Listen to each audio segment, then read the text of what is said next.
Hello, I'm the Basement Contract, and I recently bought my buddy Dark Tide. They primarily play 40k, gacha games, and I could say some horde shooters. Apparently they played Killing Floor before. We play Rivals together. But I realized I should probably explain what Dark Tide even is, and, Warhammer.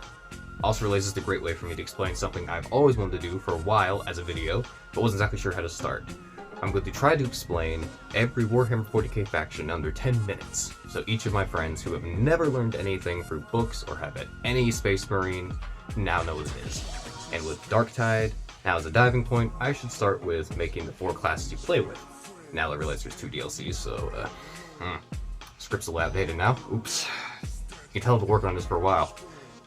But for the first and personal army that I am now making, since I jumped back in and didn't want to play Horde, we are playing Astra Militarum. The Astra Militarum, as they are more officially claimed by Games Workshop, are the main fighting force of the Imperium of mankind. There are untold trillions of regular, hard-fighting men and women trying to fight demons, Xenos, and sometimes other Imperial factions in fighting. Every starting troop is given a lasgun, also known as the flashlight to tabletop players. They may not be very powerful, but compared to the majority of other weapons in the Imperium, but the advantage of them is their numbers. For example, on tabletop, one die roll hitting on a 4 is a 50% chance. Even before hitting in all of the rolls for saves, Dungeon Dragon style. Not very good. The key though is that there's never just one. They come by the 10s and 20s, and sometimes you have transports dropping off, supposedly 40 of them? So, it might a little bit of shots. All of a sudden, their chances are a lot higher. Lore is exactly that in the books. Insane amount of lasguns, all being fired at single targets. The guard regiments are recruited by a variety of different worlds. But there are standouts. The Cadians were from Cadia.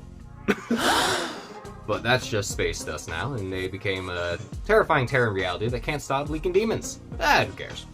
Except GW, that can't stop making every single default story about them, although my Krieg, loyal, are finally getting love. The Krieg are the Death Corps of Krieg, hailing from Krieg. Oh, we need better names for this stuff. They are World War I, specifically, looking army of the German variety. They have gas masks, or specialize in trench warfare. The reason is they are one of the most... try talking? Anyway, they are one of the most loyal guard factions without any question. Solely because they are permanently in a state of atonement. Long ago, during something called the Horus Heresy, we'll get into that at another point, there was a revolt. And when this happened, let's just say the army and the planet itself was split into 2 main factions, traitors and loyalists. Half of them went the traitor, and they were winning a lot. But one man, one Giga Chad, who would not allow his planet, his people, and their honor to be tainted by this betrayal. Colonial Jerton, you take that as you will, in an exact quote, Krieg would rather belong to the Emperor of Mankind or no one at all. And they proceeded to atomic cleanse the entirety of the Rome planet. Following this brutal 500-year war of attrition, they finally resulted in shovel-swinging, trench-digging, and ordnance-loving loyal Kriegsmen winning the long fight. There's a reason that I love them to death, because there's just a tenacity that no matter how awful things get, they will still sprint in screaming with a shovel and, most likely lose, but it's like Dark Souls. At one of these points, he's gonna get the trick right, and he's gonna get that shovel between your eyes. Alright, next, and very similar but not the same as the Kriegsmen, are the Steel Legion. They hail from a death world called Armageddon that is a especially unhospitable and unforgiving wasteland of a planet that tends to churn out some of the toughest SOBs in the Guard force. Not the Kriegsmen, Jesus, get my gas mask 10s up. Basically, their planet is a toxic, inhospitable death world that puts out essentially mustard gas at all times, and it is horrible. Can't get my sunglasses straight. It will kill anyone without a proper mask, so they are all given one mask each and a respirator at all times. They adorned in sandy yellow trench coats and leather steel masks shaped into a skull to terrorize orcs. The Orcs and Steel Legion have had 3 wars in which the books and the Steel Legion have had fun tabletop players. Wait, what the hell?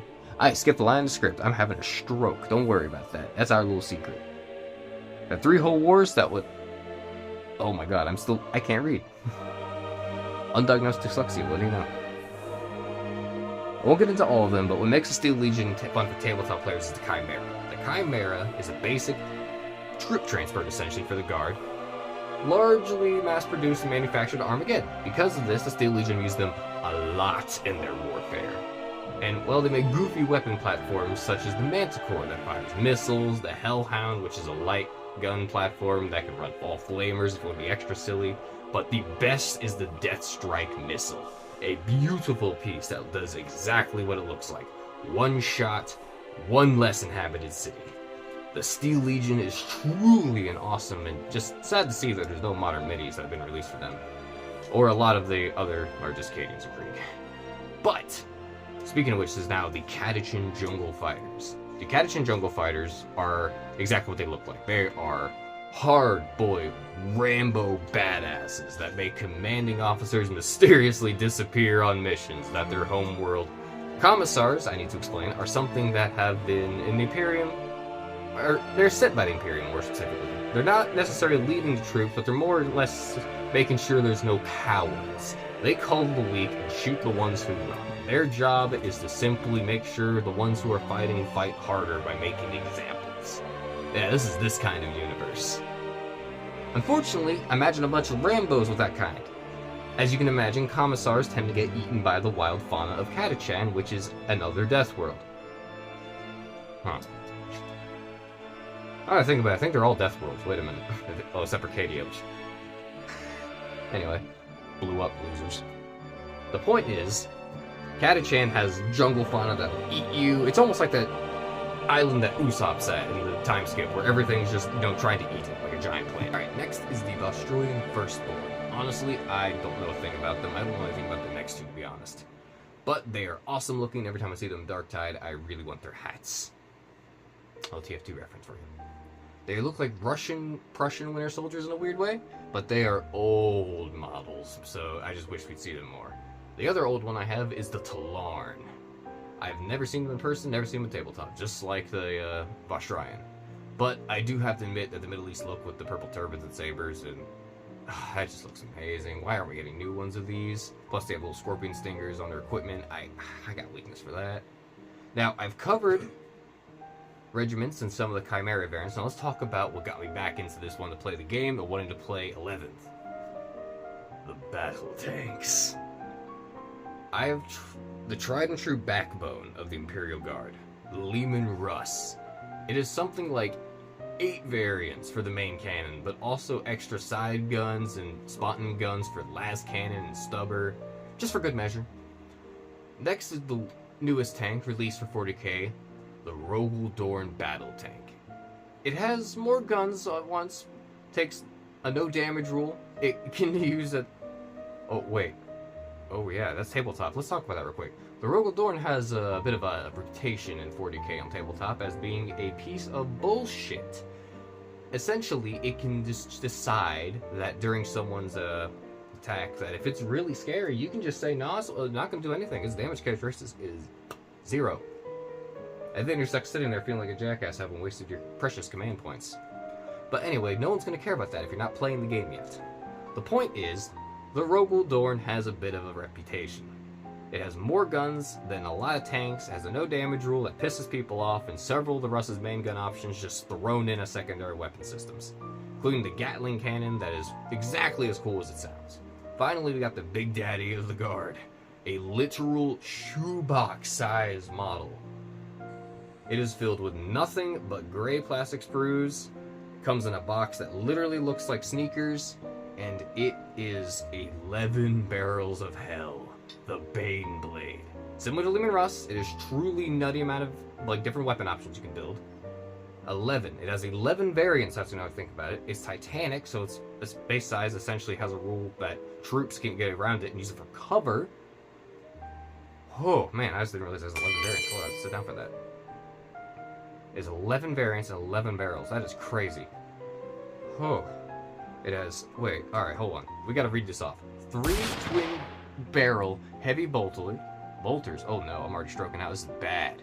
4 las cannons, 2 twin heavy flamers, a heavy stubber on top, a demolisher cannon, a coaxial auto cannon, and the Baneblade cannon. There is a transport variety that is just nutty and has 2 Gatling cannons stuck on top, because why not? And the primary weapon along with being able to transport is 40 infantry. That's a whole squad in one giant shoebox-sized brick moving up your tables. Now, to summarize, the game would probably, just thinking, it's probably the second most popular faction of 40k collecting-wise, mostly because it's the human analog. I mean, aside from Space Marines being the poster children, these are your everyman. They are literally just recruited from any world. These are just the cool ones that they market a lot. Except for the Talaran and Voxtroyan. I don't think anyone knows about them, but now you do. The point is that 40k is an awesome hobby with a million assets. You can get in from a million ways, either from books, modeling, 3D printing. You can just enjoy a video game you didn't even realize was about 40k. Such a lot of people with the Dawn of War, Total War. I know people are really excited about one of them because it's brand new, and the other ones are really old, but the Army Builder top-down one. That one apparently a lot of people like with the Blood Ravens. The point that I'm trying to make is the fact that more people are getting into the hobby than ever. With Space Marine 2 coming out, the 11th edition apparently has been... 11th edition has apparently been going crazy with all the rumors going on. And I'm hoping that it is going to be Orcs again, because people love the green sillies. And I'm just excited that now everyone's getting in. It means hopefully if I go to tournaments and more people, learning about it, I'll have an easier time trying to learn, because I want to actually try to go play soon. I do hope the series will help explain a little bit of the overwhelming nature that is 40k, because I've realized with 40 years and 40k of Warhammer, it's a lot hard to pick out where you're supposed to start, because, you have a million Horus Heresy books, that's usually where people try to tell you to start. But realistically, I'm trying to make this 10 minutes or less so everyone can just choose a faction, jump in, and I figured the human analog is probably the best bet. Also because I'm a dork and I want to talk about the army I really like.